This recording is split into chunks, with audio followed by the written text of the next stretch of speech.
Today, guys, we are going deep on skiing progression and the 4 issues that plague absolutely everybody. Let's get into it. The first issue you will face for skiing is your stance. Whether you are just absolutely launching it off a jump or you're just skiing switch down the mountain, your stance is the first thing you gotta correct. All right, so for your takeoff, a lot of people, they like to stand very tall. It's kind of hard to see with the track pants on, but my legs are straight. I'm not bending my knees. I'm not in a very athletic position. So when you're taking off of any kind of feature, whether it's a rail or jump, if you're standing very tall, you're gonna be very reactive to the lip of the jump. That means this jump right here, this curve, just gonna boot you back. If you have a nice athletic stance, you're gonna be able to react more to the takeoff of the jump and pop off it properly. So when I am going to actually hit a jump and I am working my stance, I want my knees to be at a nice 45-ish. Basically, you need to have this nice, strong athletic stance the whole way down the mountain, whether you're either coming into a rail, to a jump, going over features, whether you're coming to a stop, not coming to a stop super tall, otherwise catch an edge and go over my head. If you're not landing on a rail super tall, you're gonna slip out. And if you're coming off a jump super tall, you are going to get just absolutely launched. You have no control of where you're going in the air. Another thing a lot of people do with their stance when they're skiing comes back to the nice, strong athletic stance. They're on their heels a lot. This right here is not what we're looking for. This is how we end up standing tall in our stance. This is also how we get bucked off a jump. Standing like this with our feet and overweight our heels.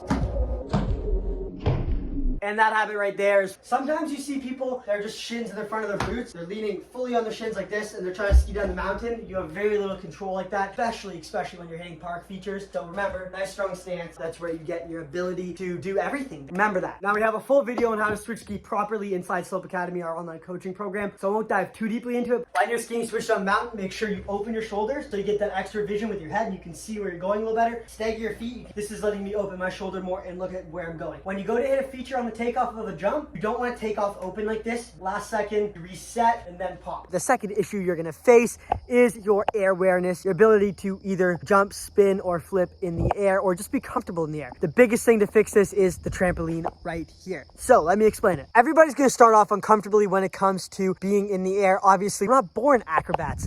Things like this don't just happen. We have to work on them. We have to improve them. Even if you can go to airbag on skis, if you're not good at trampoline and you're not good at the general things and the general tricks on a trampoline first, you're never going to be able to do an airbag and you're never going to be able to do it properly. Another really big issue about air awareness is if you don't have good air awareness, then you're in a lot of danger when you are flipping and doing things off jumps because you're not able to correct when something goes wrong. For me, for instance, when I'm doing a double or even triples, I've had skis come off in the air. I've been lost in the trick where I've done a different trick by accident where I've set a little wrong and I end up doing an extra 180. Having that built-in air awareness from trampoline is going to make sure that I'm able to get to a safe spot either on my feet or land kind of safely on the landing where I'm not landing directly on my head or neck, which is where all the big injuries come from. Air awareness is going to be one of the biggest things that is going to fix this habit, and the trampoline is a way to do it. This one is something you guys gotta fix. So we're going to talk about approach of the rail, how to approach the rail, how to get on the rail and do it properly, because most people when they begin skiing, whether it's in the park or this one hit features for fun, the biggest thing they do is they mess up the approach to the rail. They either come straight at it, splitting it like this, which is okay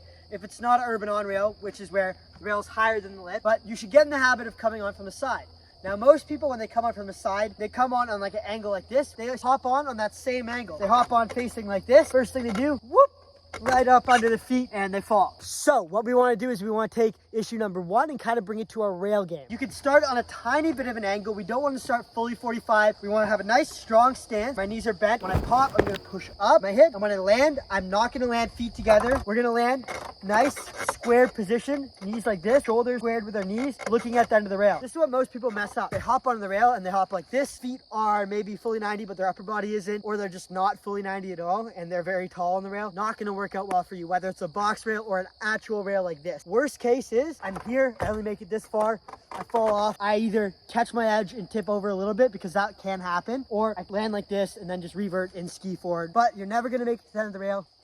You're never going to build good habits, and you're never going to work on those rail tricks properly and effectively. So fix that, kids, or else I'm coming for you. Now it's time to move on to the classic. It's called video review. Most people don't understand this. You guys need to review your own videos, other people's videos, and you need to break them down and take apart everything they're doing to figure out why it works for them and how it can work for you, including for style. But this is the easiest way for you guys to learn and get better style when it comes to skiing. What I mean by this is watching the way people grip rails to do pretzel spins out, let's say back swap back 2. A lot of people, when they first try to do the trick, they don't realize this. So for back swap back 2, I'm going to hop on the rail, look at the end, do my back swap. Most people get to right here and they immediately keep looking back at the beginning of the rail to take off. They don't look at the end, reset the shoulders, and then go. But what you'll notice is in all the videos of people doing back swap back 4s or 2s really cleanly is we're hopping on the rail, we're landing, looking at the end, doing our back swap, landing, looking at the end of the rail again, gripping, setting our shoulders, setting that toe side edge, and then going back into the spin to get the power to do things like a really, really good back 4 out or even back 6 out. These are things that you won't notice without video review.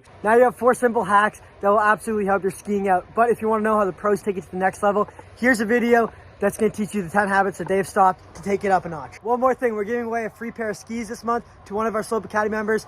Join now for a chance to win.